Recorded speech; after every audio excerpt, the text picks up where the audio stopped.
Sziasztok! Sziasztok mindenkinek! Remélem mindenki jól van. Itt vagyunk megint a konyhámba, és remélhetőleg finomakat fogunk csinálni. Itt most nagyon szép idő van kint, nem tudom nálatok milyen idő van, de remélem ez így is marad. Nálunk nagyon sok eső esett múlt héten, úgyhogy örülök a napsütésnek. Na, úgyhogy itt vagyunk. Remélem ti is szoktatok sütni. Remélem megcsinálta már valaki az én finom almás múltkori sütimet. Ahogy hallottam, volt már, aki kipróbálta, úgyhogy nagyon örültem neki. Na, itt van oldalt a laptopom is, úgyhogy ha valakinek valami kérdése van, nagyon szívesen válaszolok rá, úgyhogy ha azt látjátok, hogy így oldalra pillantok, az azt jelenti, hogy oda kukucskázok, és megnézem, hogy van-e valami kérdésetek. Na, hát nagyon örülök, hogy itt vagytok, és akkor aztán elkezdhetjük. Először is bekapcsoltam a sütőmet 160 Celsius fokra, mert ma, ahogy itt látjátok, csinálunk egy kis kakaós, illetve csokis sütit, amit én olyanra formáztam, mint a Starshipnek a hővédő csempéit. Aztán ezeket fogjuk ma előkészíteni, vagy elkészíteni. Akkor az egyik tészta adagból megpróbálok majd egy Starshipet formázni, vagy egy rakétát, aztán meglátjuk, hogy mennyire sikerül. Itt van ez, amit én már próbáltam megformázni, úgyhogy meglátjuk, hogy ma sikerül-e. De ha nem, akkor is megesszük a finom tésztát, sütit. Aztán ezeket, a másik feléből ezek lesznek a csokis sütik, amiben vaníliás krémet fogok készíteni, és utána összerakom őket ilyen kis finom szendvicskére. Lesznek ilyen kicsik is, meg lesznek nagyok, annak, aki nagyon éhes. És vannak ilyen minik is, annak, akinek sok türelme van ezeket kivágni egyenként. Na, akkor ezt én hátra viszem, és akkor elkezdjük összerakni a vaníliás sütit. Ebbe belerakok 20 deka mandulalisztet, és ez a recept egyébként sokkal egészségesebb, mintha egy sima liszt meg cukorral készíteném, úgyhogy ezért is használok most mandulalisztet. Ebbe belerakok 6 deka, én cukorhelyettesítő cukrot rakok, de sima, hagyományos cukrot is lehet belerakni. Aztán egy pici csipetnyi sót, de csak egy picikét. Tényleg csak egy picikét volt. Akkor belerakok olyan 7-8 deka vajat.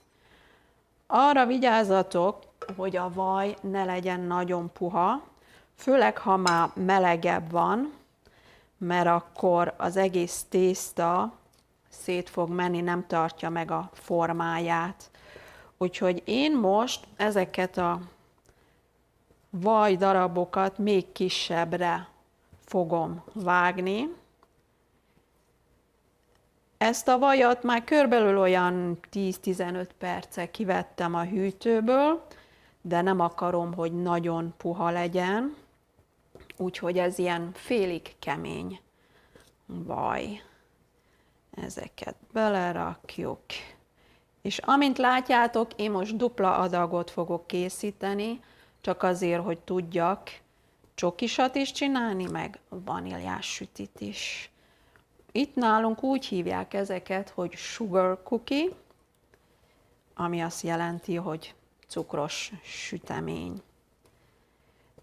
Ezt lehet többféleképpen elkészíteni, mert lehet, ha csak egy picit rakod a sütőbe, vagy csak 10 percre, 10-15 percre, akkor utána is egész puha marad, de ha valaki keményebben szeretné, akkor kicsit tovább hagyod benne, és akkor keményebb lesz. Na, szóval akkor beleraktam ide a mandulalisztet, egy pici sót, a cukrot, akkor a vajat, belerakok 2 tojást,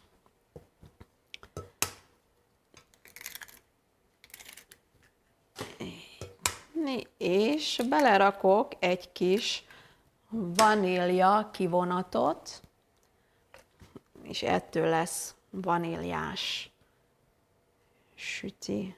Csak egy picikét ide-oda. Jó. Ha valaki nagyon szereti a vaníliás sütit, akkor többet is rakhat a vanília kivonatból.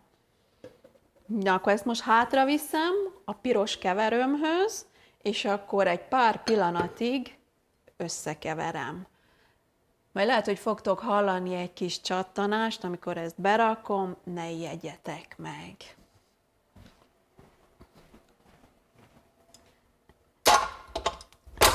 Ide beteszem.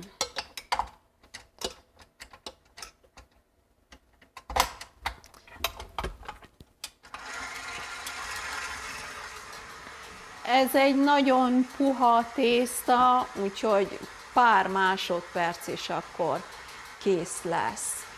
Na közben, köszönöm szépen, hogy ilyen sokan itt vagytok. Nagyon jól esik. Akkor jó. Akkor mindjárt megnézem, hogy összekeverte már. Ez egy nagyon könnyű tészta, tényleg mindent összeraktok, berakjátok a keverőbe, és már lehet is dolgozni vele. Na, meg is nézem akkor. Jó, kész is van. Nem szabad túlkeverni, mert ha a vaj nagyon puha lesz, akkor utána nem lehet vele dolgozni, mert szét fog folyni. A sütőm, ahogy hallom, már elérte a megfelelő hőmérsékletet, úgyhogy ebből körülbelül a felét kiveszem, de lerakom, így, ezt arrébb rakom, és akkor csinálok belőle egy ilyen golyót.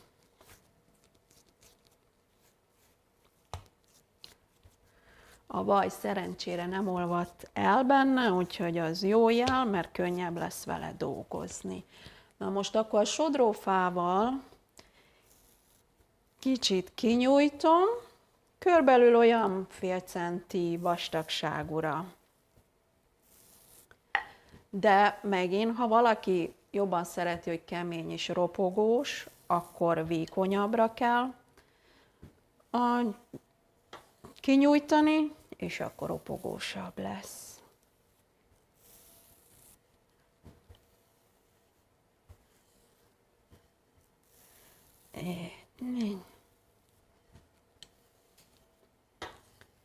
Jó, akkor megpróbáljuk.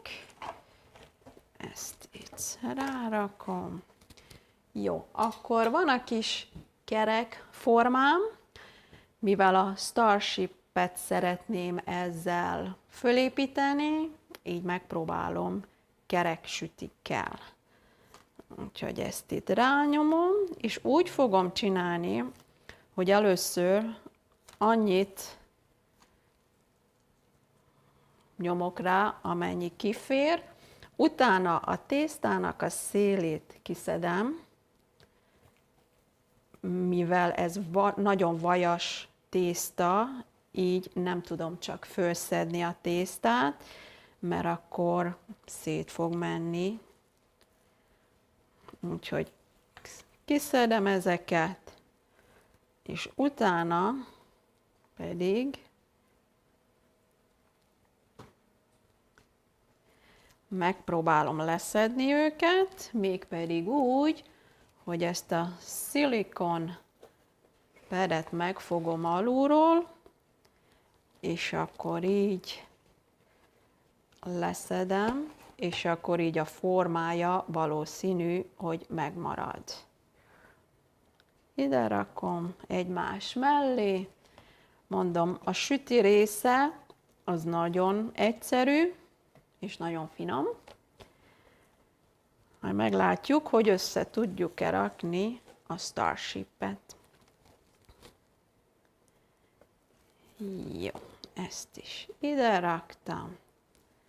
Aztán a maradék tésztát megint összegyúrom egy golyóba.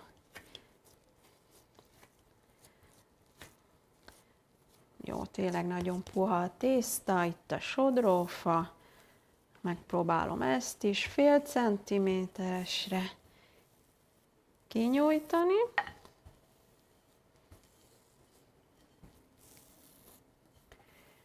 Így.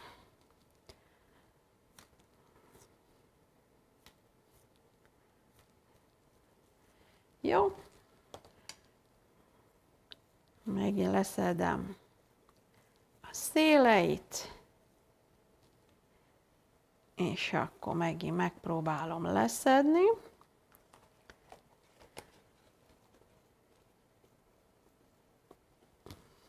És mivel ebbe a sütibe nincsen élesztő, így nagy a valószínűsége annak, hogy megtartja a formáját, nem fog sütés közben fölpuffadni, úgyhogy ezért is jó ezzel dolgozni.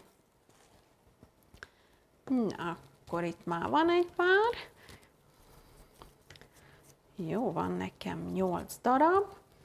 És akkor, ha már rakétát szeretnék építeni sütiből, igen, nem úgy, mint a Elon Musk, ő a szakértő, úgyhogy elő is veszem ezt a rakétát, és ugye ezt szeretném, próbálnám megformázni. Úgyhogy a karikarészek itt lesznek, ugye úgy fogom fölépíteni, és akkor most megpróbálom ezt a két részt, itt a szárnyakat kivágni.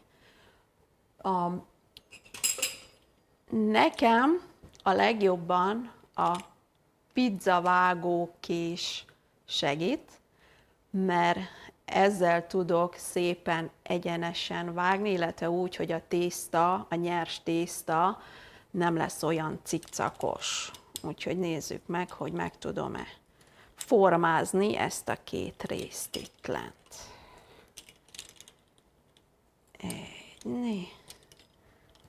Így. Na, akkor megint szétszedem körülötte a tésztadarabokat. Ide elrakom, és akkor mindjárt megnézzük, hogy le tudom-e szedni őket szépen. És ezért is jó ez a szilikon alap, mert nem ragad úgy rá, illetve könnyebb leszedni, és nem kell lisztet használni. Jó, itt van az egyik, és itt van a második. Jó.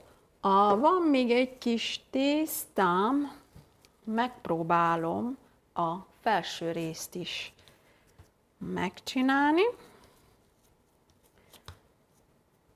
Ha nem megy, nézzétek el nekem, de megpróbálom.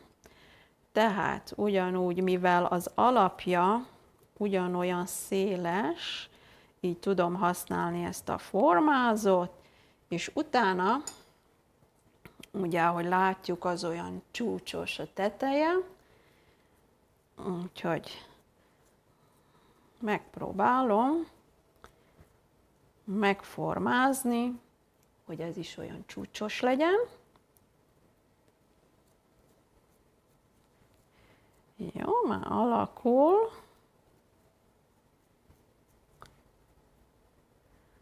És végülis ez akkor is jó, ha valakinek partia van otthon, mert fölépítitek a Starship-et, és utána meg darabonként ugye le lehet szedni a sütiket, és úgy meg lehet enni.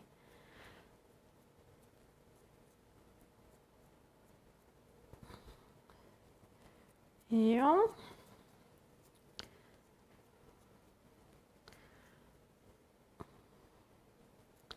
Na, így, és akkor utána ugye ennek is van itt ez a két része, úgyhogy ezeket is mindjárt megpróbáljuk egybe megsütni a felső résszel. Arrébb rakjuk ezt ide. Jó, akkor nézzük meg, hogy ezt hogy tudjuk. Ugyanúgy elfelezem. Így. Aztán meglátjuk, hogy ott marad-e. Jó, ezt leszettem, ezt a részt egy kicsit. Többet levágok róla. Jó, ezt arrébb rakom. Kiszedem az egyik felét, ide ráhelyezem. Leszedem a másik felét is. Ezt egy kicsit. Ja, akkor nézzük meg. Szóval ezzel még egy kicsit alakítani kell.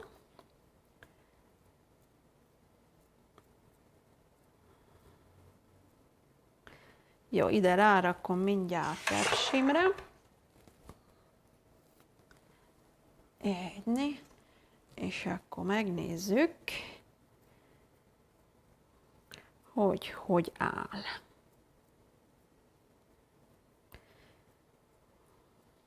Jó, aztán a végén, meg majd a Starship-et be fogom tekerni marcipánnal, amit szintén most fogunk megcsinálni. Jó, akkor ezt berakom a sütőbe, és akkor ott fogom hagyni olyan 15-20 percig, majd meglátjuk, hogy mennyi idő kell ennek megsülni.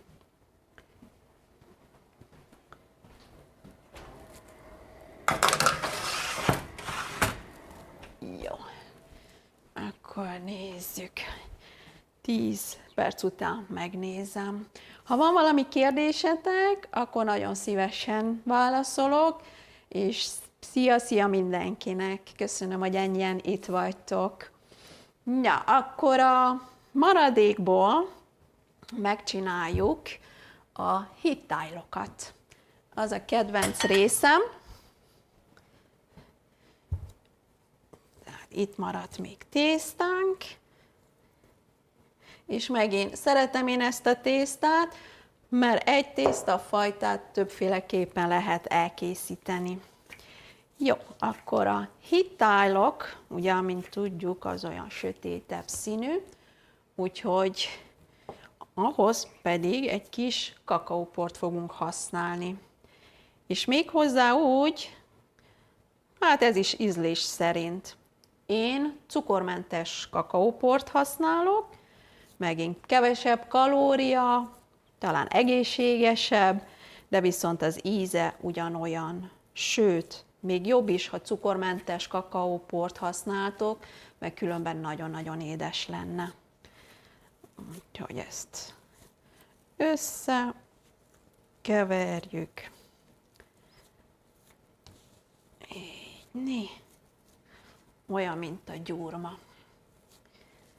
De nagyon jó lehet vele dolgozni, úgyhogy könnyű, egyszerű.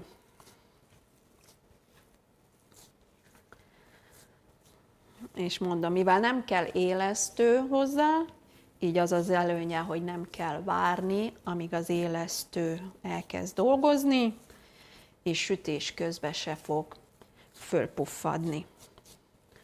Ami ugye akkor lényeges, ha fontos, hogy néz ki, hogy egyenes részei legyenek a sütének, és úgy is maradjanak sütés után is. Jó, még egy picikét.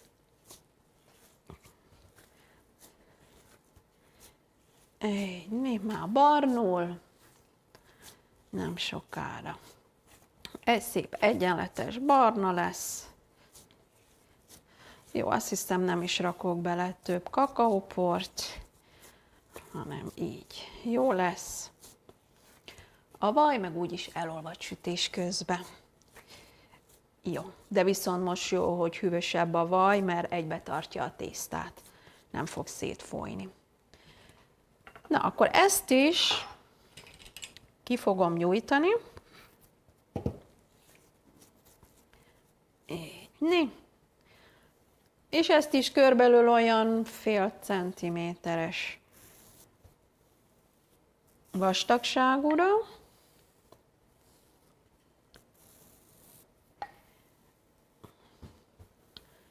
Így.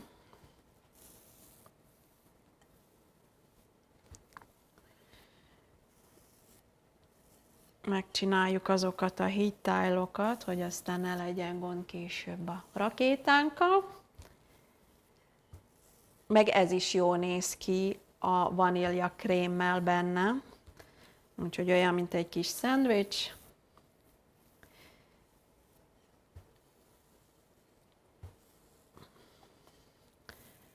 Jó. Akkor lehet nagyobb hatszögű hídtájlokat csinálni, vagy hővérőcsempét, vagy lehet kisebbet is. Én most egy pár kicsit fogok csinálni. Itt van egy mintám, és megint mondom, hogy használom a pizzavágót, mert ezzel sokkal egyenesebben lehet vágni. Így.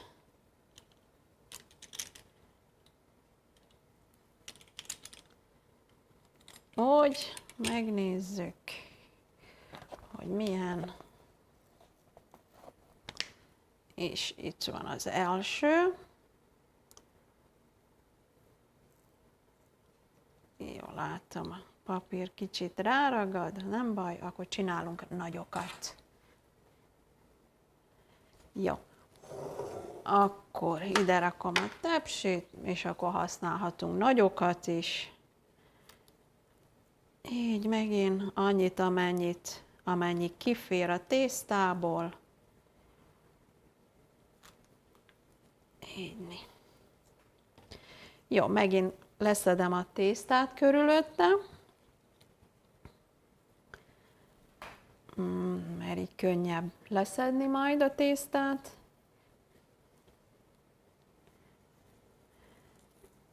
Így. És ez is jól néz ki szerintem, amikor benne van a krém. Jó, akkor megint leszedem, ráborítom. Így. Ezek lesznek az óriási hővédő csempék. Ide lerakom. Jó, ezt is. Remélhetőleg megtartja majd a formáját. Tessék. Jó, és akkor van még egy itt.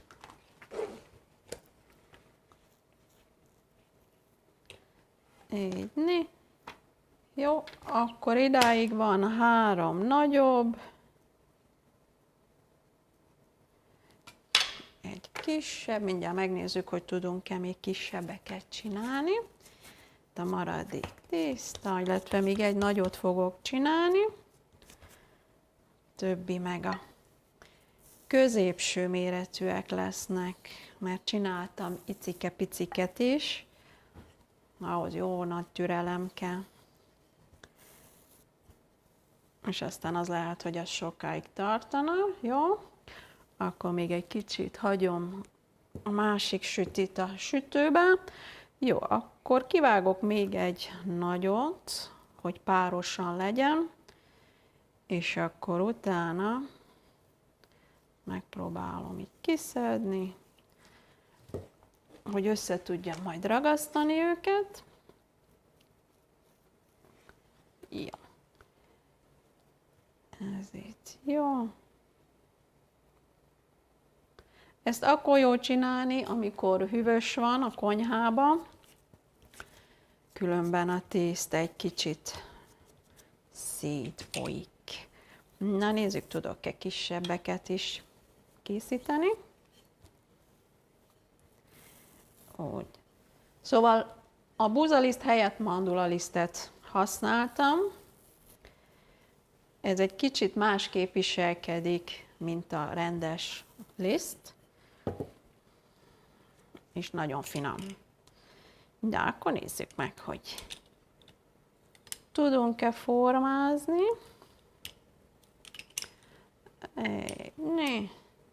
És egyébként ezt a süteményt gyerekekkel is meg lehet csinálni. Biztos nagyon szívesen segítenek. Nyitni, leszedem, kiszedem, ide rakom, nagyon jó. Jó, remélhetőleg megtartja a formáját. Most van körülbelül olyan 10 perc a sütőbe a vaníliás süti, úgyhogy az pont jó, még hagyjuk benne egy kicsit. Égni. Csináltatok már marcipánt otthon? Én nagyon szeretem a marcipánt, úgyhogy azért is gondoltam arra, hogy marcipánnal fogom bevonni a kis rakétámat. Meg is nézem itt. Igen, van, akinek nagyon tetszik a plüssjátékok. Igen, azok mind velem vannak. Nekem szoktak segíteni, illetve engem figyelnek. Én meg őket. Biztos felismeritek, hogy melyik. Na, akkor még megpróbálok többet csinálni ide. Ide is fér még. Úgyhogy mondom, akinek nagy türelme van, meg sok ideje, az csinálhat mini, ilyen kis hatszögletű hővédő csempéket, és akkor, ha fölépíti a rakétát, akkor az nagyon szépen ki tud nézni. Na, akkor itt van még egy. Jó, akkor ez a negyedik, szerintem, még van egy kis tésztám. Jó, tehát idáig itt van, akkor vannak a nagyobbak, és akkor vannak a kisebbek is. Úgyhogy mindjárt még maradt egy kis tésztám, úgyhogy abból talán piciket még tudok csinálni. Hagyni.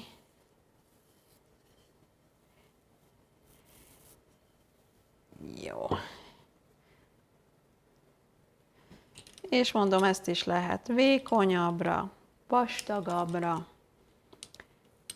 jobban megsütni, nem annyira megsütni. Gyerekekkel is készíthető. És persze nem csak rakétát lehet belőle építeni, hanem bármi mást. Jó, akkor még mindig van egy kis tésztám. Ebből is. És így is jó, mert lesz a vaníliás, meg lesz a kakaós.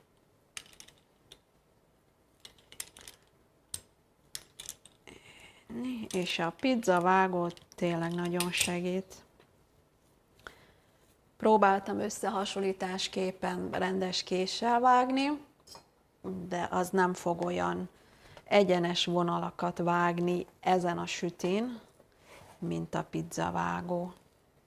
Na, akkor 1, 2, 3, 4, 5, 6, jó, páros, készítsünk még. Jó, megmutatom nektek az icike-picikéket, hogy szoktam csinálni. Aztán, tehát úgy, hogy vágok egy vonalat, még egyet, így, aztán megpróbálom megformázni a hatszögeket. Nem mindig sikerül, de van, amikor sikerül. Azért egy párat megcsináltam. Bár az igazság, hogy ezt enni, az még egy falat sincsen. Úgyhogy ezek valószínűleg csak dísznek maradnának meg amúgy is. Ide rakom, meg ezt a másikat is. Jó, csinálunk még egyet. Úgy, hogy meglegyen, így, hogy meglegyen a hatszög. Így, itt is belevágunk. Így. Jó, akkor itt is van egy hatszögű.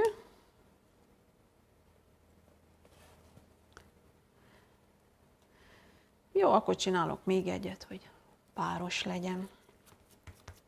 Meg még van egy kis tésztám, úgyhogy... Jó, közben megnézem a sütőbe a sütit. Most már 14 perce, hogy sül. Jó, még hagyom egy kicsit benne sülni. Akkor van még egy kis időnk. Mégis csinálhatok nagyobbat is. Ide rakom a mintámat. Így. És szerintem ez a jó méret az evéshez, mert a nagyok, ha valaki éhes, akkor a nagy az tökéletes, de ha csak egy kicsi édességre vágyik az ember, akkor ez a középső méretű is elég lesz. Ide rakom, és akkor még egy kijön ebből, talán. Jó, ezt már nem nyújtom annyira ki. Kiformázzuk. Ahogy. Na, mindjárt kész is van. Jó. Akkor azt hiszem, ennyi lesz. Jó. Így. És akkor ezt is berakom a sütőbe. A másik még sül, de erre is van hely. Úgyhogy itt vannak, és akkor beviszem őket, berakom őket a sütőbe.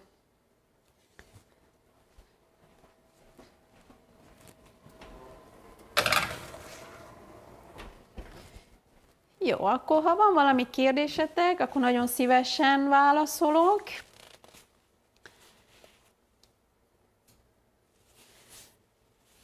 Jó, tényleg, ha van valakinek valami kérdése, akkor kérdezzetek.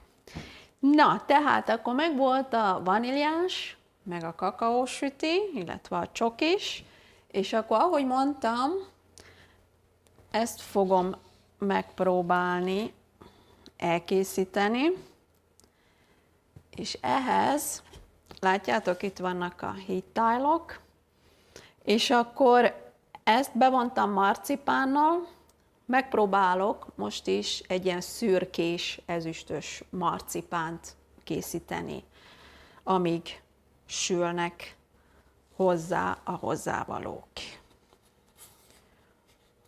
Úgyhogy ezt ide rakom. Megkérjük a gyerekeket, hogy vigyázzanak rá, ne lökjék le. Így. Jó. Akkor készítsük el a marcipánt.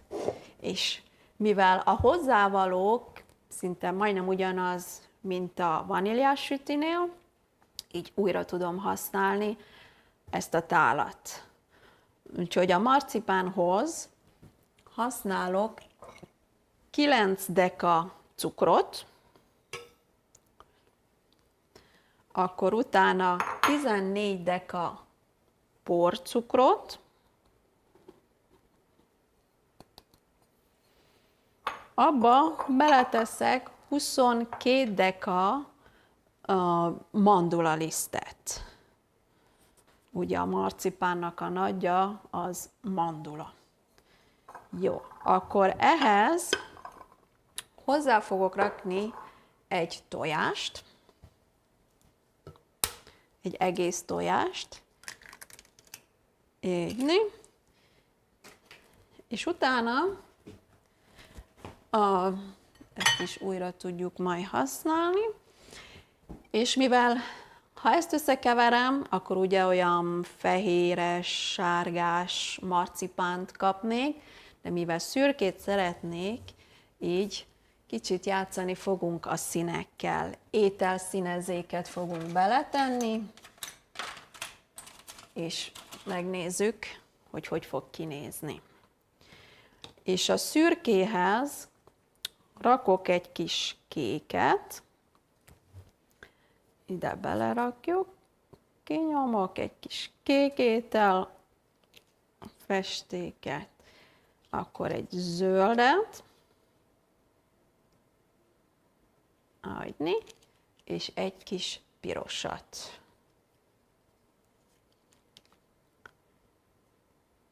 Így, és ugyanannyi mennyiségben nekem úgy jött ki a szürke szín, hogy ugyanannyi pirosat, zöldet, meg kéket kevertem össze.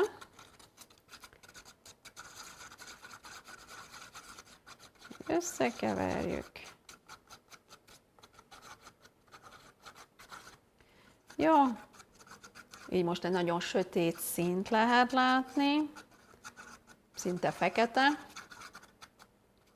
Jó, és akkor ebből is ide kicsit belerakunk. Mindjárt megfogjuk a másikat. Beletesszük. Nagyon sok nem kell, mert akkor ugye fekete lesz.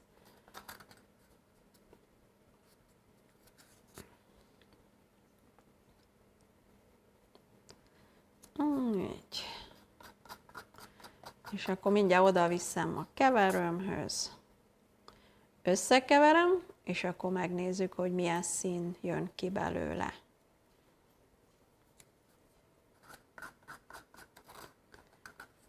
Jó. Aztán, ha nem elég szürke, vagy nem elég sötét, akkor még mindig tudunk még többet belerakni. Jó.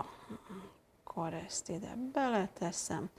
Ezt is hátra viszem a piros keverőmhöz, és egy kicsit összekeverem.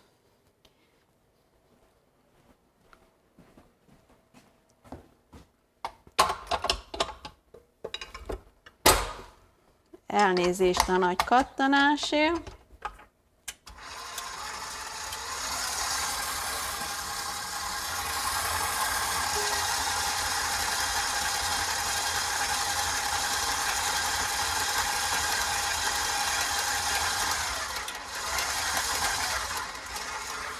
Jó, még keverem, aztán mindjárt idehozom és megnézzük, hogy milyen színe lett.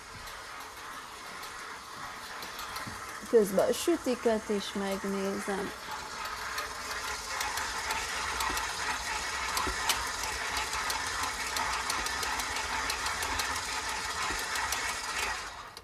Jó.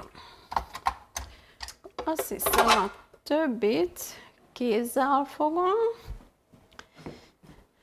Itt van, szerintem ezt egy kicsit zöldesnek látjátok most, de miután be fogom rakni a hűtőbe, utána olyan szürkés színe lesz. Úgyhogy lehet, hogy most zöldnek látszik, de szürke lesz. Így, ezt ide kirakom.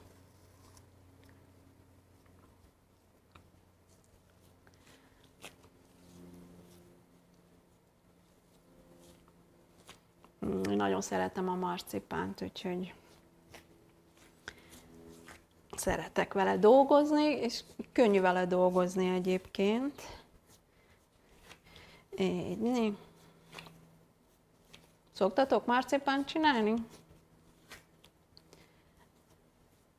Így, nem keverem túl. Kicsit kezet mosok. Jó, ezt berakom egy zacskóba, és akkor berakom a hűtőbe.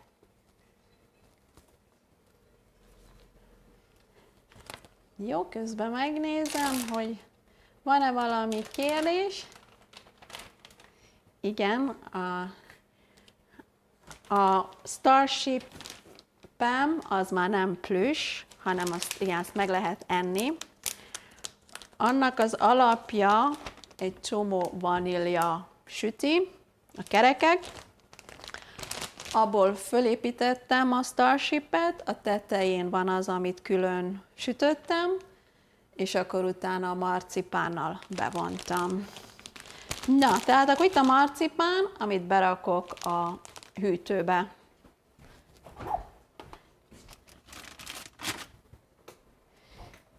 Jó, akkor a sütiket megnézem, hogy állnak. Még egy kicsit hagyom őket sülni. És akkor közben megcsinálhatjuk a vaníliakrémes tölteléket. Ezt ide elrakom. Így, akkor a színezékek se kellenek már. Ezt egy kicsit letakarítom, bár ezt így már nem használjuk. Jó, akkor ez sem kell már. Jó, akkor készítsük el a vaníliakrémet, tölteléket. Ide hozom a hozzávalókat. Bocsánat. Jó. Ehhez ez is nagyon könnyű és nagyon finom.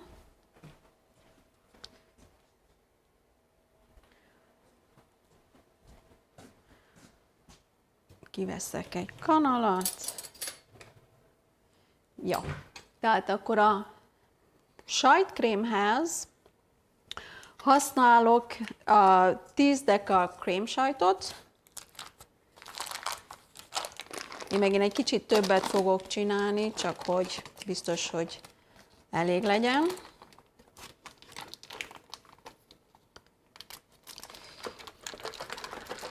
Így, olyan szobahőmérsékletű sajtkrém.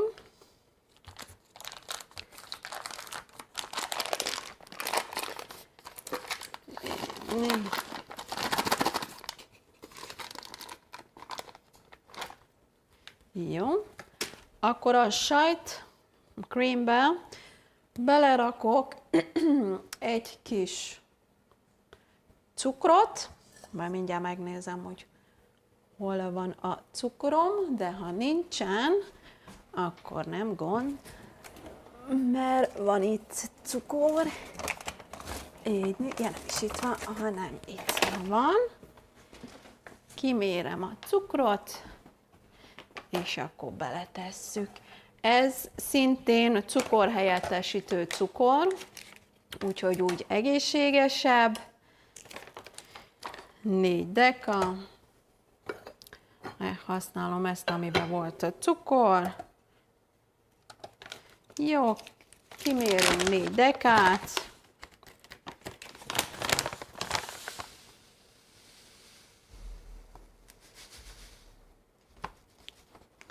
Jó, megvan. És akkor beletesszük ide a sajtkrémbe. Akkor egy kis vajat beleteszünk, ami itt van. Ezeket is kis kockákra, vagy bármire összevágunk. Így, beletesszük. Közben még sülnek a sütik, a vaníliás is, meg a kakaós is. Jó, nem sokára kész van a vaníliás, azt mindjárt kiveszem.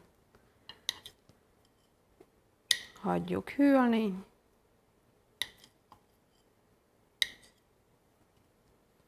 Jó, és ahogy kiveszem a sütőből majd a sütiket, egy pár pillanatot várni kell, amíg kihűlnek, mert ahogy kiveszem, akkor még nagyon puhák.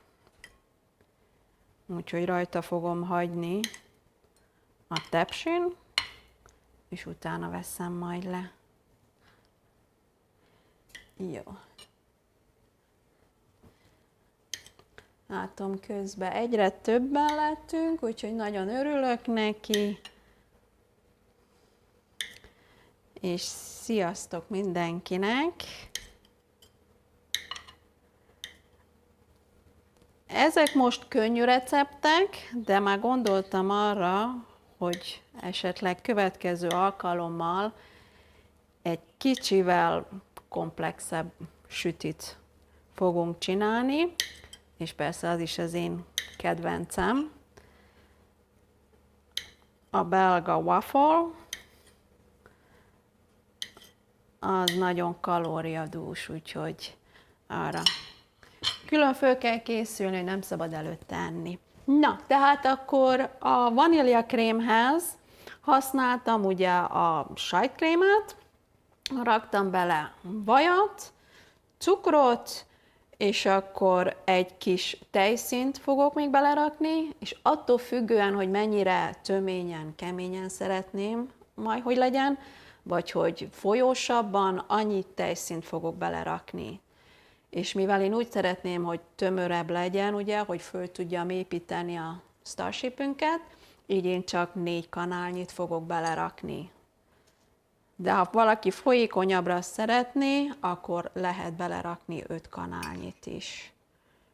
1, 2, 3, 4. Na, akkor ezt is belerakom most a fehér keverőgépembe, és akkor ott hagyom egy kicsit.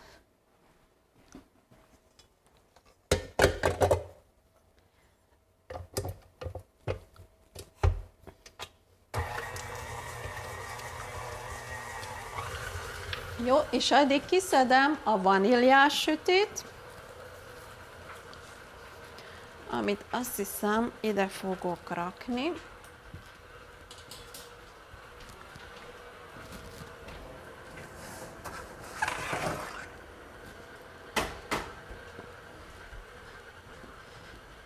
Jó, ezt ide teszem. Akkor, sőt, lehet, hogy oda hátra fogom. Jó, nem gond.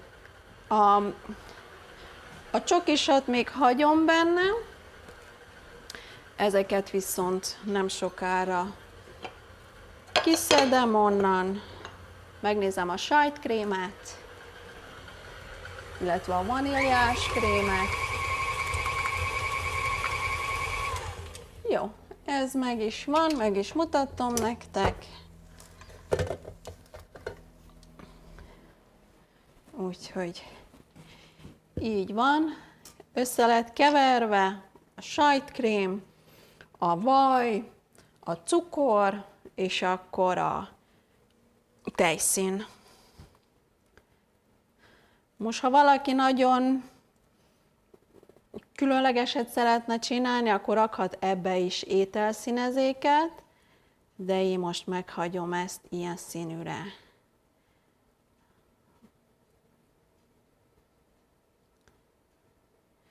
Jó, akkor ezt ide berakjuk,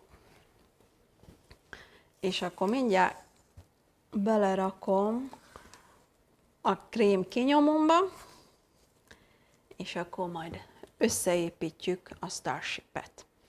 Na, akkor igen, ezek még nagyon puhák, várunk vele. Ezeket arrébb rakjuk.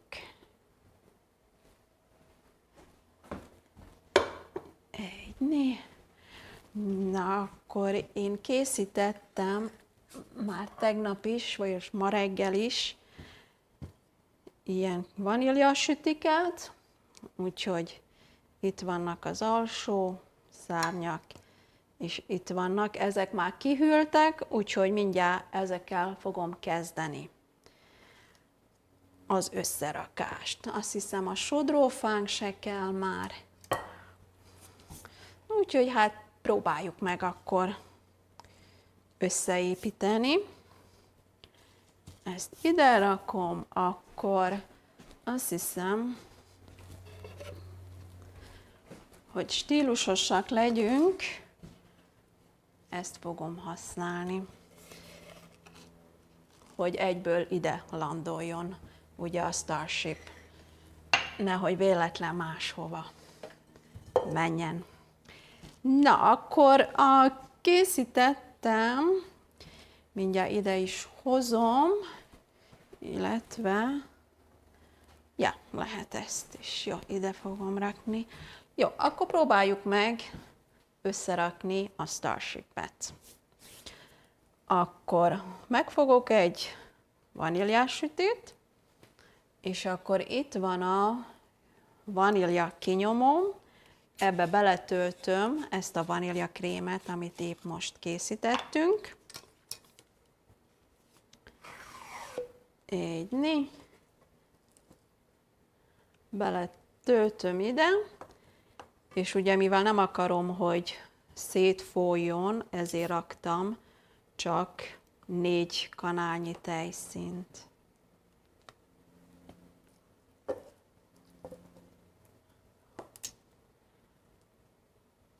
És mivel még hideg, így remélhetőleg tartani is fogja a formáját. Próbálok annyit beletenni, amennyit tudok, teljesen kihúztam. Igen.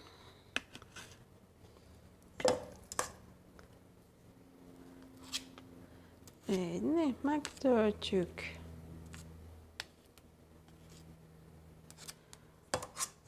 Hát, ha még egy kicsi belefér. Jó, hát megpróbáljuk ennyivel, és aztán, ha még több kell bele, akkor majd rakunk, valószínű, hogy kell. Jó, ráteszem a tetejét, úgyhogy így. És mivel biztos, hogy levegő van a végében, így egy kicsit nyomok. Igen, itt még mindig lehet látni, hogy még nem jön.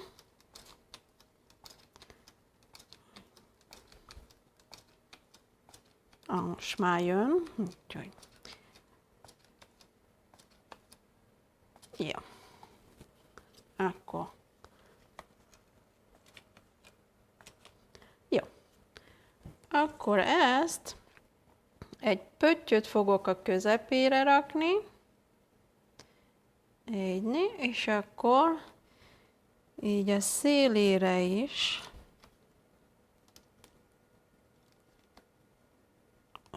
Így.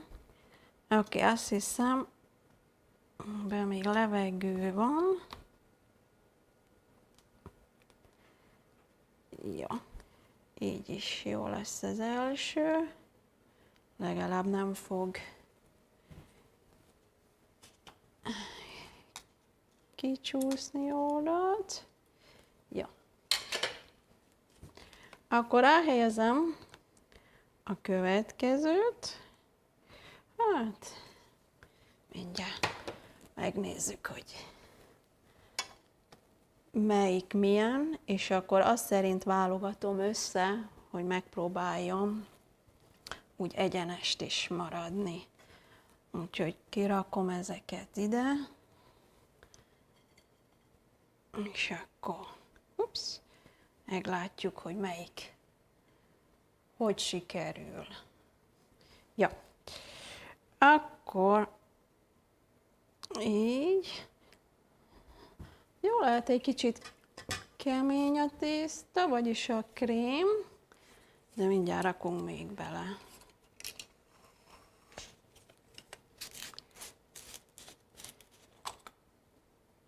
Mindjárt tesszünk még bele, igen, egy kicsit ez még kemény. Így, belemegy. Ups. Jó, közben mindjárt megnézem a csokis sütit, hogy megsültem már.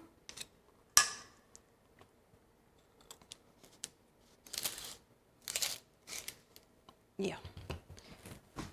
Megnézem.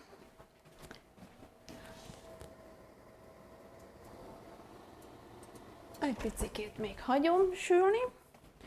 Jó, akkor megpróbáljuk ezt még egyszer. Először kinyomom belőle a levegőt. Jó, most már jön. Úgyhogy megpróbáljuk kinyomni. És nagyon szépen megtartja a formáját a krém. Úgyhogy ennek örülök. És ide kirakjuk a szélére. Ahogyni. És akkor rárakom a következőt. Jó. Akkor megfogjuk a következőt. Ezek meg közben hűlnek, de még melegek. Úgyhogy mindjárt ezeket is ide kirakom, hogy még jobban hűljenek. Ide is lehet kirakni, vagy rácsra is lehet. Így kirakom a szélére. Aztán úgy válogatom majd össze a sütiket, hogy megmaradjon a rakéta. Így, ezt is, azt hiszem, ezt visszarakom ide hátra.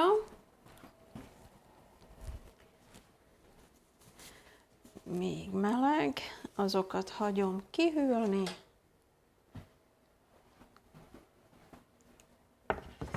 Jó, készítettem még többet, csak hogy magasabb legyen a rakétánk, úgyhogy ezeket is föl lehet majd használni. Úgyhogy meglátjuk, hogy milyen magas legyen a torony, illetve a rakéta. Jó, ezt a kettőt ide rakjuk. Jó, azt hiszem úgy fogom kezdeni, hogy az aljára ezt fogom rakni. Na nézzük. Jó, megint szépen megtartja a krém a formáját. És végül ez kell nekünk, kemény krém. Így, egy pötty ide a közepére, csak azért, hogy tényleg egymásra ragadjanak. Így, jó, ez finom szendvicsnek néz ki. Jó, fogom a következőt. Akkor megint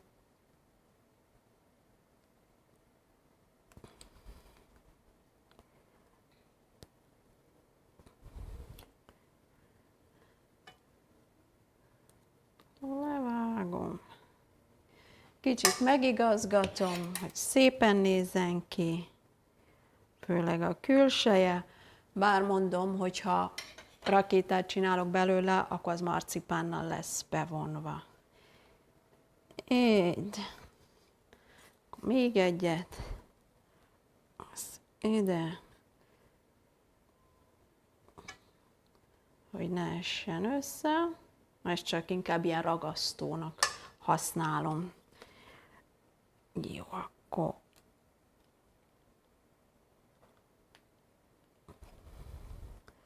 nagyon szépen megtartja a formáját. Ups. Késsel elvágom, megigazgatom, és már mehet is rá a következő. Úgy. És a marcipán abba is segít, hogy a rakéta megtartsa a formáját. És mondom, ha valaki enni szeretne belőle, akkor csak megfogja az egyik sütit, ugye rajta van a tetején a krém, és akkor már ehető is.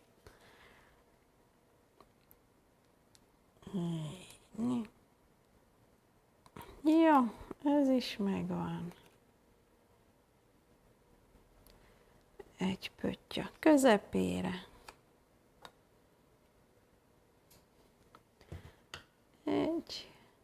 Megigazítjuk. Ezt rárakjuk. És már magasodik is. Na akkor jön a következő kis pöttyire.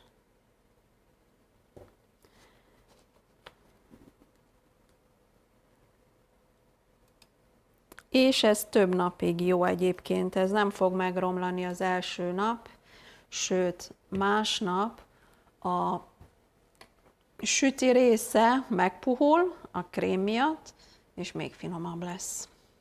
Úgyhogy első nap ropogós, aztán egyre puhább lesz.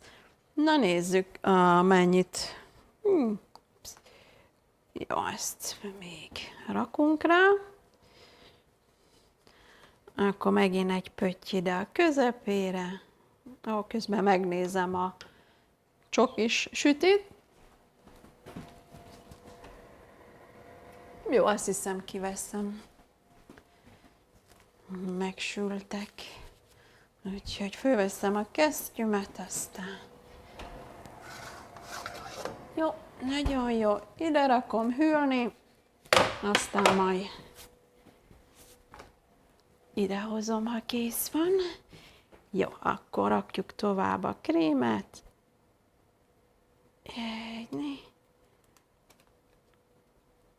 Jó, azt hiszem itt a vége a krémnek, úgyhogy mindjárt megtöltöm megint. Összehúzzuk a krémet. Ezt is egy kicsit ide rakhatunk. Rárakjuk. Aztán mindig figyelni kell, hogy eldőljön ez a torony. Jó, akkor megint rakok bele egy kicsit, megtöltöm. Hát igen, ez teljesen elfogyott.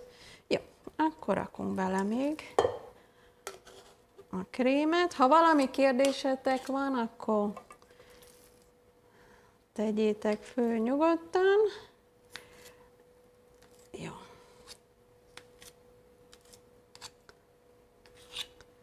Egyébként mondom, ez egy könnyű recept, úgyhogy és mivel nem kell élesztő, így nem kell várni.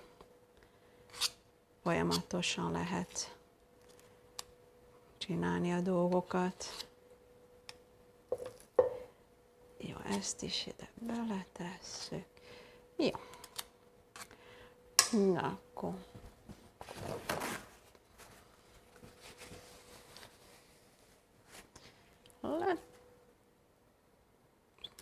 Letöröljük. Így. Na nézzük. A levegőt kinyomom belőle. Már jön is a krém. Ja. Akkor először egy kis pöttyöt rakok a közepére. Aztán folytatom.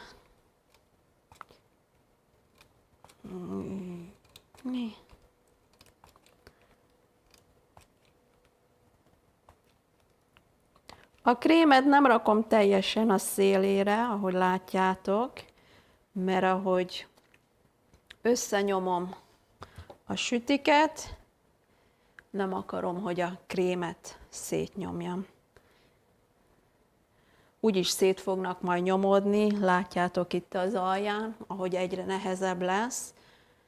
Úgyhogy ezért is választottam egy kicsit töményebb krémet. Jó, akkor megnézem, hogy a tetejével együtt milyen magas.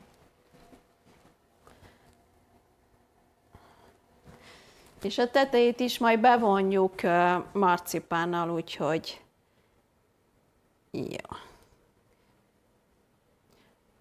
Jó, így is hagyhatjuk. És akkor itt van neki ez a két oldalsó szárnya. Jó.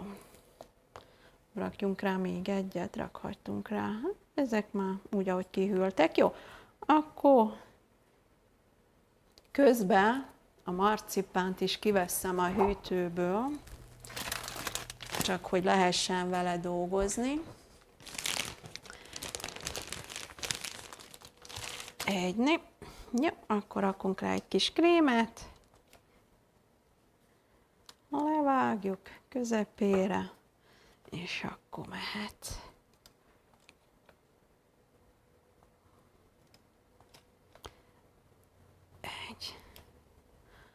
Úgyhogy mondom, ez jó, amikor vendégeitek vannak, mert akkor csak leszettek egy sütit, már lehet enni, és akkor mindenki ehet egyet, aztán elfogy a rakéta. Jó, ezt ide rakom. Talán ez is kihűlt már. Na, még egyet, aztán utána már nem csinálom magasabbra. Bár nagyon szívesen építeném még magasabbra. De aztán be is kell vonni marcipánnal, ugye? Jó. Akkor azt hiszem, ez itt elég lesz. Ezt rárakom. Jó. Akkor ezeket arrébb rakom. És akkor a maradékból is lehet szendvicseket készíteni. Majd valószínű, hogy azt fogom csinálni, hogyha marad még krémem a hővédő csempék után. Jó, akkor ezeket ide rakjuk. Ezt arrébb rakjuk. Itt van a kinyomom. Jó. Akkor ezt óvatosan most arrébb rakom. Aztán majd utána visszahozom.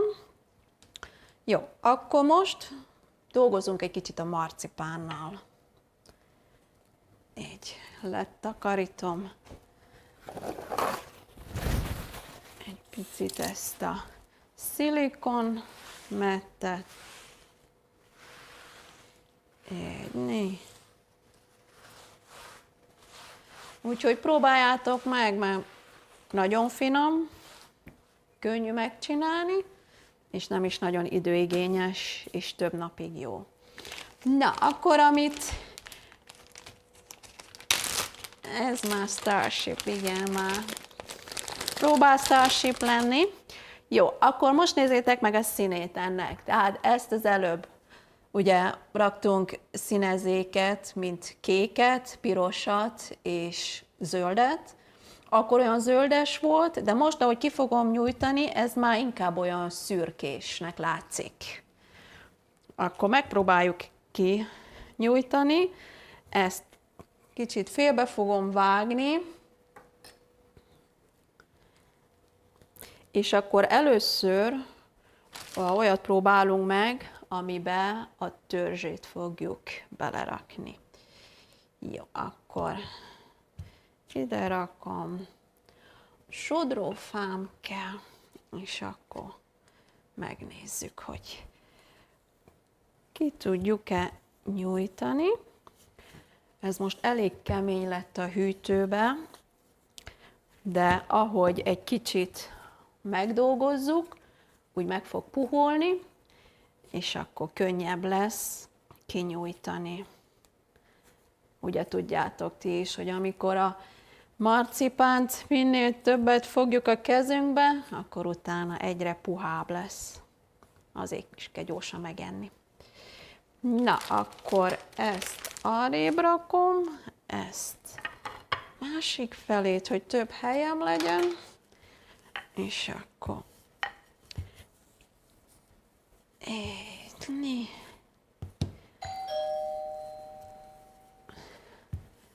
Na, akkor nyújtjuk. Jó, és látjátok, hogy milyen szép szürke szín, úgyhogy jó eltaláltuk a színt.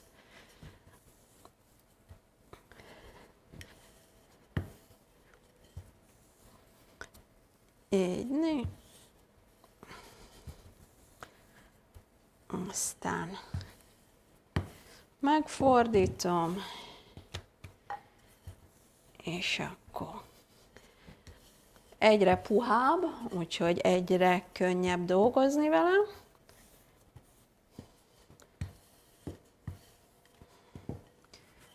Megint megforgatom. Nagyon szép szürke lett. Így. És próbáljátok meg minél vékonyabbra nyújtani a marcipánt. És én azért is szeretem a marcipánt, mert ha megtörik, akkor csak visszarakjátok a darabot, kicsit megdolgozzuk, megnyomkodjuk, és már nem is lehet látni, hogy abból egy darab úgy oda lett rakva. Én nagyon szeretem a marcipánt. Na, akkor mindjárt le is mérem, hogy mekkora darab kell. Jó, megpróbálom ezt is még így megforgatni még egyszer. Színe az nagyon jó lett most.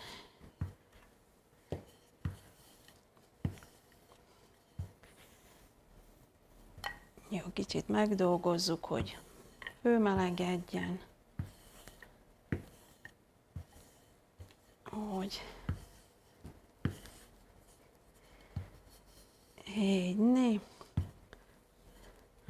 Hát mindjárt megnézzük, hogy a magassága megvan-e. Jó, oké, ez így, jó, úgy megvan, és akkor még a széltébe kell. Igen, a szomszédok is jönnek biztos a jó illatra. A múltkor egyébként kürtös kalácsot csináltam kint a grillsütőn, majd azt is csinálhatunk együtt. Szerintem az egész környék azt szagolgatta, mire én kész lettem a kürtös kalács próbámmal. Egyébként csinált már valaki kürtös kalácsot grillsütőn? Nagyon jó lett. Legalábbis nagyon hamar elfogyott nálunk.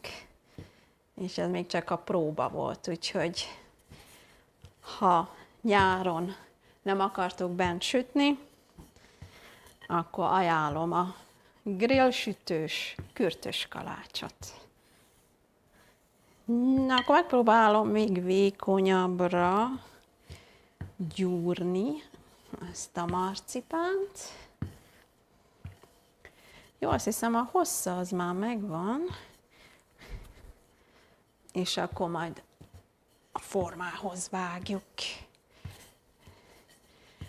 Na nézzük. Valami kérdésetek, ha van, akkor nyugodtan írjátok meg, és akkor válaszolok rá. Milyen fajta sajtot használtam? Igen, amit írtál, ez is Philadelphia. Igen, ez nálatok is van. Philadelphia, és akkor az szobahőmérsékleten, az tökéletes. Úgyhogy azt nyugodtan igen lehet használni. Jó, akkor megint megmérem. Oké, akkor az ilyen 7,5 inch, ami olyan majdnem 20 centi, az ugye itt megvan, és akkor a szélte is meg lesz. Jó, akkor most megfogom a törzsét, ide ráhelyezem, és akkor megpróbálom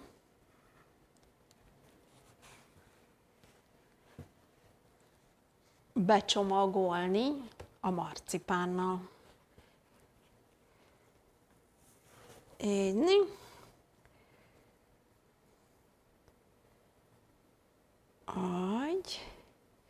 És mondom, nem baj, ha szétmegy a marcipán, mert az a jó a marcipánba, hogy össze lehet rakni őket, darabokat, és aztán nem fog meglátszódni, hogyha valami hiba csúszott benne.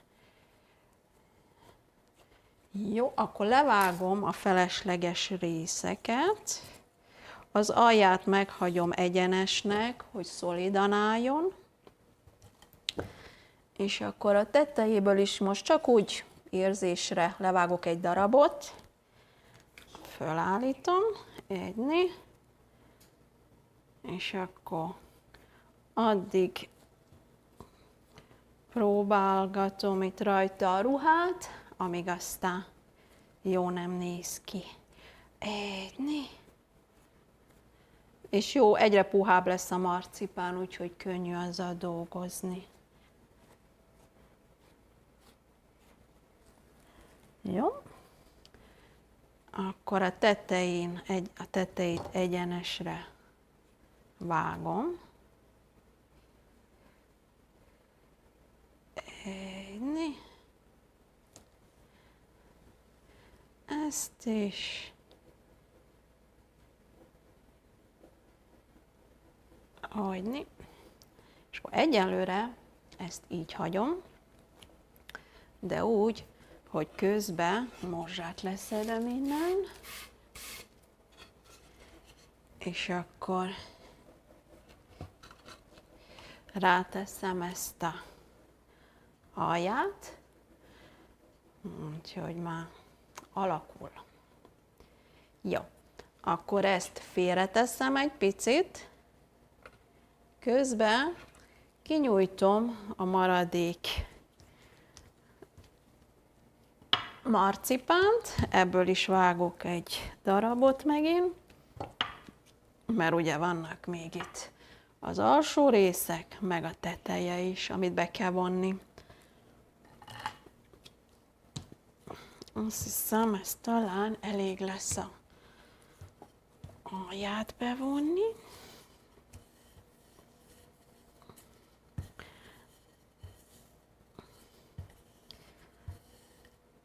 Egyni.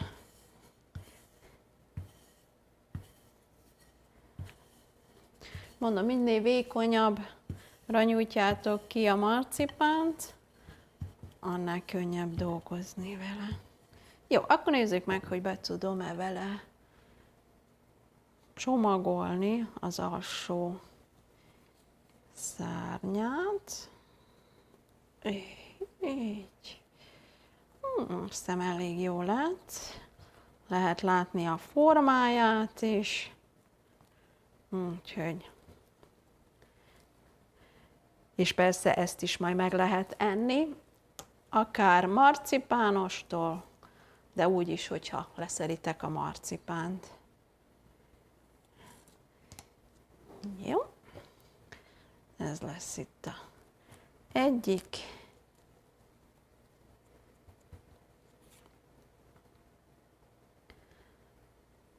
Jó, ide arrébb rakom, megpróbálom a másikat is.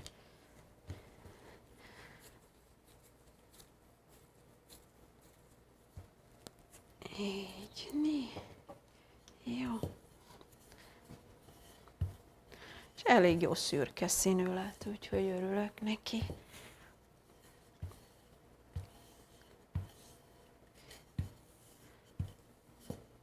Egyébként szürke ételfestéket nem találtam, úgyhogy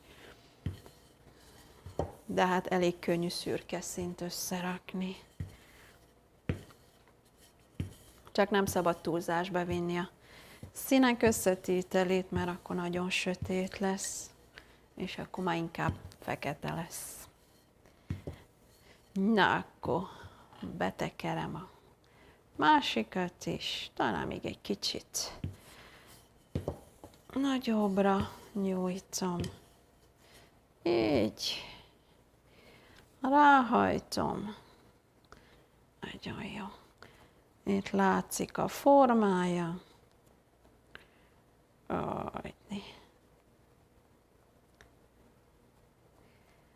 Így. Levágjuk kivágjuk a részeket, ami nem kell. Hagyni. Jó. És ez a marcipán is jó, mert nem szárad ki olyan könnyen. Tehát, ha kint van a süti órákig, még utána is puha marad. És ha berakjátok a hűtőbe, akkor aztán még jobb. Na, akkor visszahozom ide az alapot, és akkor ezt a kettőt ide rakom, és mivel marcipán, így könnyű ide igazgatni, hogy így legyen. Tehát még akkor is, hogyha a sütemény úgy sült meg, hogy nem maradt egyenes az egyik része, a marcipánnal ezt még ki lehet korrigálni. És ott fog maradni, mert oda ragasztom szinte a marcipánnal a testhez. Úgyhogy mit gondoltok, alakul a rakétám? Így. De akkor ezt is most egy kicsit visszarakom ide, és akkor megint kinyújtom a maradék marcipánt, hogy aztán a rakétának a felső részét be tudjam vonni vele. Na nézzük, sikerül-e? És közben persze hűlnek a csokis hővédő csempék, úgyhogy majd azt is nem sokára össze fogjuk ragasztani a krémünkkel. Jó, na akkor ezt is megdolgozzuk. És így, hogy most kivettem a hűtőből, egyre puhább, úgyhogy egyre hamarabb ki tudom vékonyra nyújtani. Úgyhogy ez tényleg jó, hogyha vendégek jönnek, de ha nem, úgyis jó, mert akkor megehetitek az egészet. És mondom, a vaníliával is lehet játszani, hogyha több vaníliát szeretnétek, akkor csak a vanília kivonatból pár cseppel többet raktok, és akkor az már érezhető. És ugyanaz van a kakaóporral is. Ha úgy gondoljátok, hogy nem elég édes a cukor nélkül, cukormentes kakaóporral, akkor használhatjátok a hagyományos cukrozott kakaóport. Én úgy érzem, hogy a cukor nélküli kakaóporral is elég édes. Jó, akkor ezt megpróbáltam most így vékonyra nyújtani. És akkor megnézzük, hogy bele tudom-e rakni, vagy betekerni. És látjátok, például itt van egy kis része, ahol hiányzik.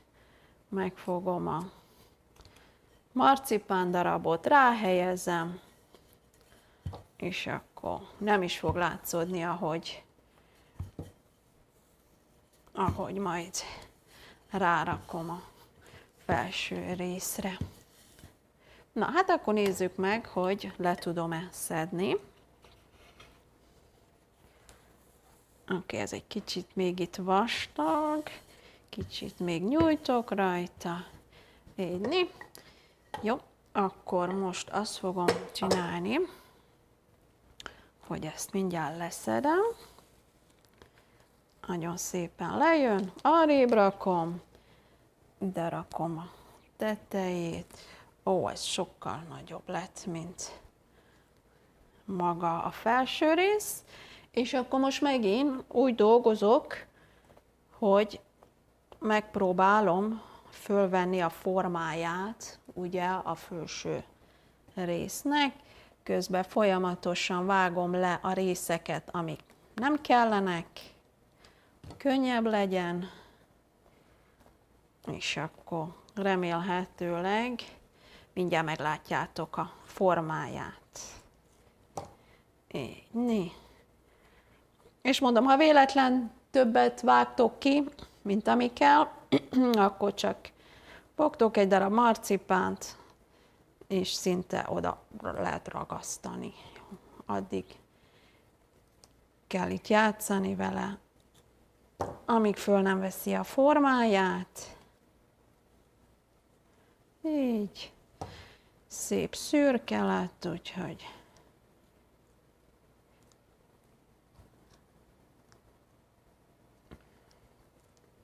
jó. Akkor hol a vége? Itt a vége. Jó, most föl fogom rakni a tetejére, és akkor utána még folytatni fogom az alakítást. És akkor mindjárt meglátjuk, hogy sikerült. Úgyhogy ezt itt ide rakom. Ugye itt van a rakétánk, és akkor utána nézzük meg, hogy fog kinézni. Így, na, mit gondoltok? Alakul? Aztán ezt addig kell itt megdolgozni, amíg aztán semmi nem látszik a sütiből.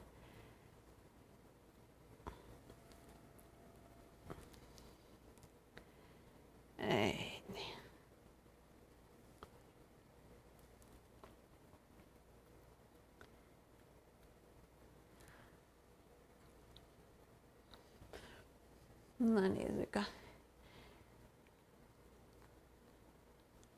Így. De mondom, bármilyen alakot ki lehet ebből szedni, csinálni.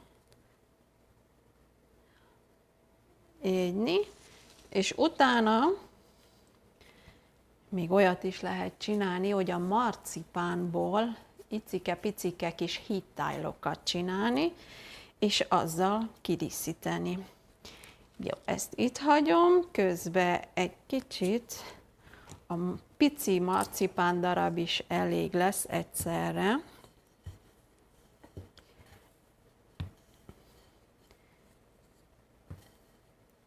Így, ezt arrébb rakom, és akkor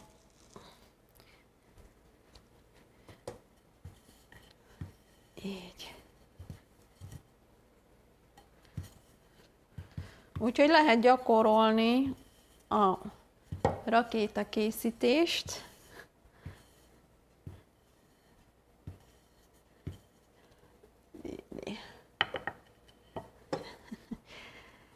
Köszönöm. Jó, tehát akkor most megpróbálunk pici hittájlokat készíteni. Ezt itt kicsit arrébb rakom. A rakétát egy picit arrébb rakom, hogy lássátok. Tehát itt vannak kis marcipán darabok, és akkor lehet, hogy picike kis hatszögletű csempéket fogunk gyártani. Így, és akkor amikor megvan, akkor mivel marcipánhoz ragad, ide elkezdem rakni, és akkor olyan lesz, mint a kirakó. Itt is láthatjátok, hogy milyen sok a hittált próbáltam rárakni, úgyhogy ilyen lesz, és akkor oda ragadnak. Aztán ezeket is egyenként le lehet venni, meg lehet enni.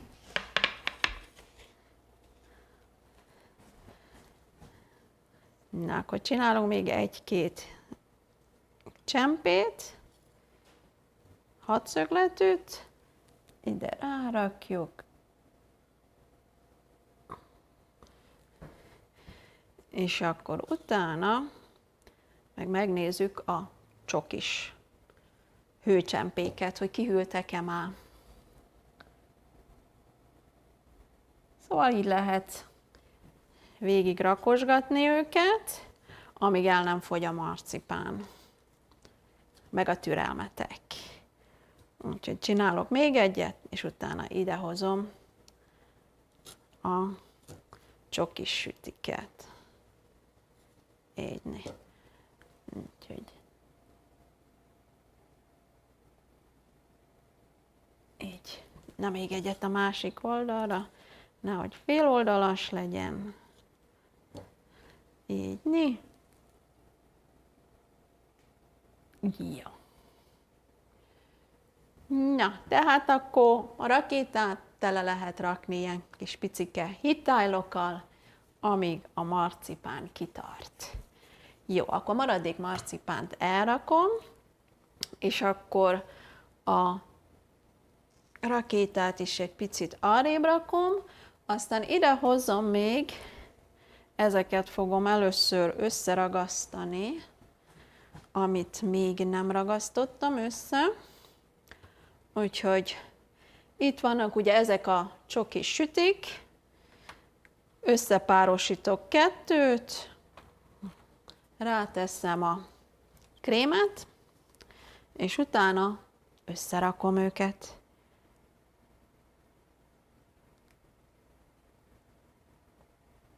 Mivel ezek csak kettő megy egymásra, így több krémet is lehet rárakni, illetve jobban a szélére is rá lehet rakni. Na nézzük, tehát akkor itt van egy, összepasszintom a széleket, és akkor, hát nem guszta? Ez milyen jót megenni. Nagyon finom. Jó, csinálok még egyet. Ezt ezzel. És mondom, ez jó a gyerekekkel is megcsinálni. Ha meg nem eszik, mielőtt kész nem lesz.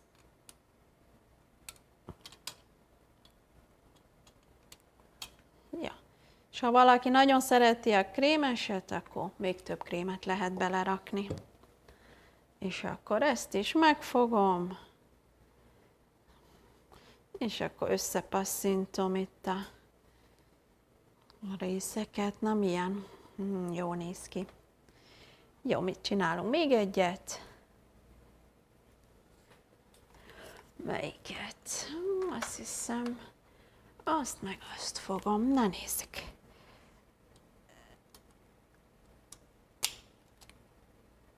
Így. Jó, és akkor ezeket is összeragasztom. Így, széleket a szélekkel.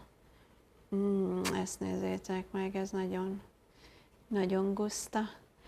Na, akkor kész lett a rakétám.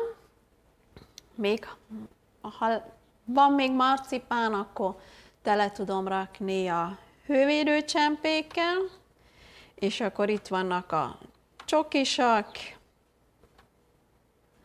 és akkor ezt lehet csinálni még a többivel is, ami kihűlt most már.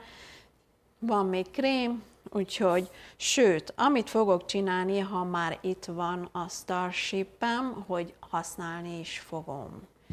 Na nézzük, ha rakunk az egyikre, kiválasztok egyet, ezt arrébb rakom, és akkor megnézzük, működik-e még.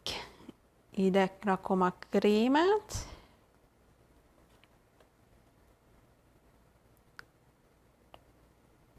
Úgy. És megnézzük, hogy a krémben lévő cukrot meg tudom-e barnítani vele. Mert ugye végül is a hővédő csempe kicsit meg szokott égni. Na, megnézzük. Jó. Akkor nézzük meg, hogy be tudom-e indítani. Itt van a safety valve. Na, nézzük. Na, most. Azaz. Ó, ez nagyon gyorsan megbarnul. És már ropog is. Úgyhogy nagyon jó illata van. Kicsit megbarnítottam, megégettem rajta a cukrot. Úgyhogy nagyon jól néz ki, nagyon jó illata van. És akkor végülis erre is rárakhatom a következőt, de akár így is hagyhatom. Úgyhogy így fogom hagyni. Úgyhogy nagyon jól működik, lekapcsolom a safety valve-et, úgyhogy nagyon jó, hogy ez is van. Van-e valami kérdésetek?